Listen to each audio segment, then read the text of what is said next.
Hello everyone, এখন বাজে সকাল 7টা। তো সকালে বাসি কাজকর্ম সেরে আমি চলে গেছিলাম চা বানাতে। আর আজ যেহেতু চা আমি আর আমার শাশুড়ি মা খাবো, তো তার জন্য দেখো প্রথমে আমার শাশুড়ি মা এখনও আসেনি, তো বাইরে কি কাজ করছে তার জন্য দেখো আমি চাটা এখানে বানিয়ে নিচ্ছি। আর আমার চাটা হয়ে গেলে তারপর মাকে ডেকে দেবো। হ্যাঁ, এই যে দেখো চাটা কিন্তু আমার ফুটতে শুরু করেছে। আর একদিকে বসিয়েছি দুধ, যেহেতু মেয়ে দুধ খেয়ে টিউশনে যায়, তো তার জন্য।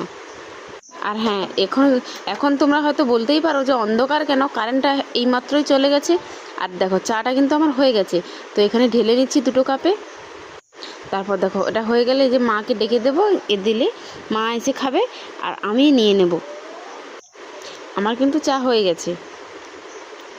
আর হ্যাঁ, তোমাদের সকাল সকাল কী কাজকর্ম করলে, কী খেলে, তো অবশ্যই কিন্তু কমেন্ট করে জানিও। তারপর দেখো এই যে দুটো নিয়ে চলে যাচ্ছি। আমি আমার চাটা নিয়ে বসে পড়বো।